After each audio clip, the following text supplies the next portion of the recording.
And in fact, I kind of think about the I think it might be in the comedy Airplane, the '70s, when the lady is freaking out on the plane and they're shaking her and like saying, calm down, and beating her up. And there's like a whole line down the airplane aisle of people to shake her and beat her up and tell her calm down. So yes, calm down doesn't really help when you're in the middle of this ordeal.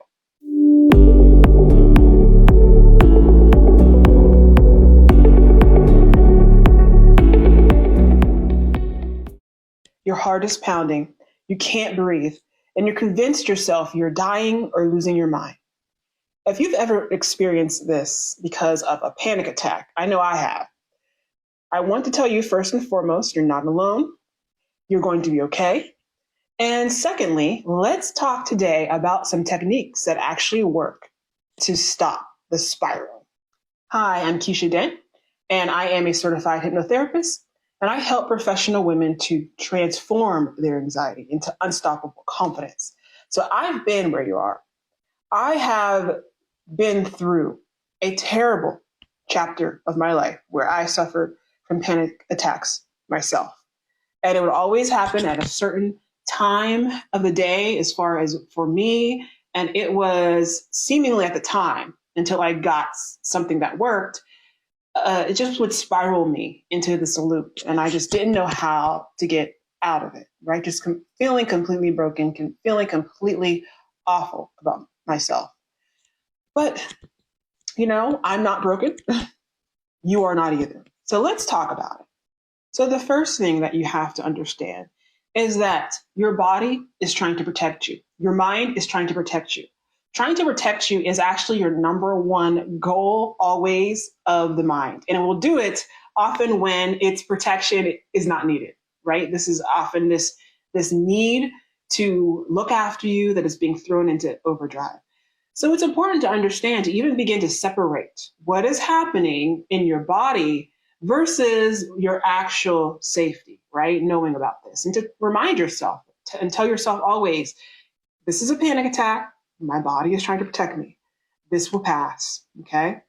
And then you want to become aware.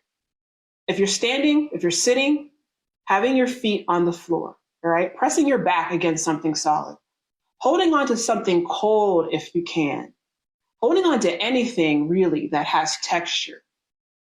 And your nervous system needs to kind of tap into the reality of physically knowing that you're physically safe in the moment right now. There's a very simple method. I think I've referred to it as the 3-3-3 rule, I believe I've heard it referred to as. And there are different variations of this.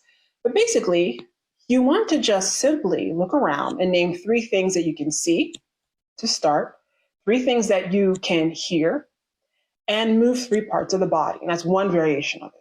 So looking at 3 things that you can see, right? I see the light. I see my coffee mug. I see the plant. And now 3 sounds you can hear. I hear the catbird outside making a lot of noise, meowing like a cat, like he does. I hear cars. I hear my own voice. And then you want to move 3 parts of your body, wiggling your toes, rolling your shoulders, turning your head. Okay? And we do this because panic is often happens because the mind is kind of out of body, right? It gets stuck in future fears, if it gets stuck in hyper awareness. And we're bringing you back to the right now, the here and now, where you're actually safe.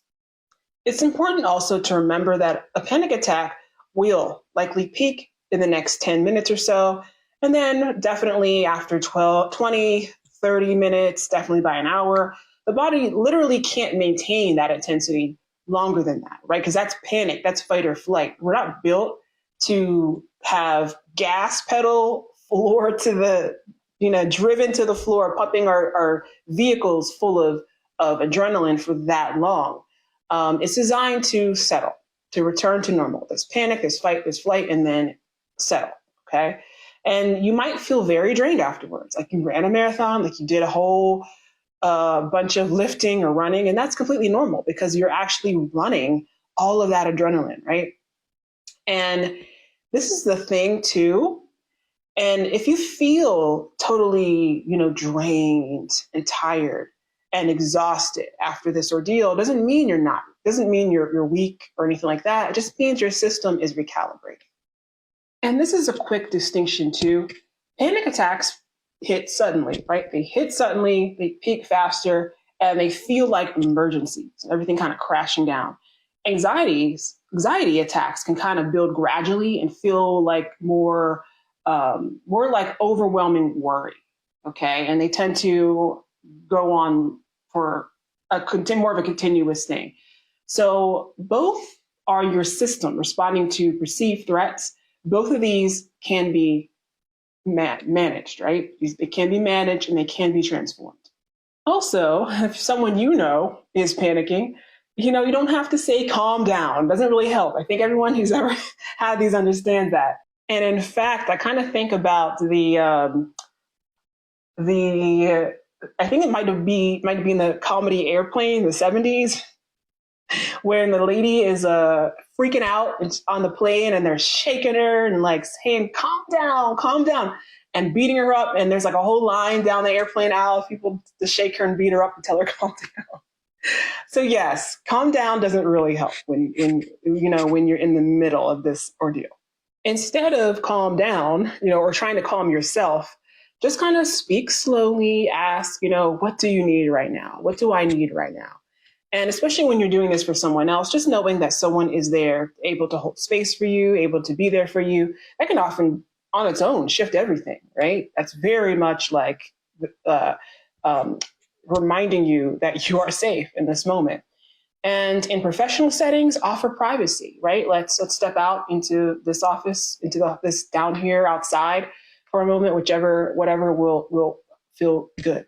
And on this note too, a lot of the pain of a panic attack when it comes often has to do with fears of judgment, right? Fears of looking crazy, looking like everyone's going to stare at me, everyone's going to wonder what's wrong with me.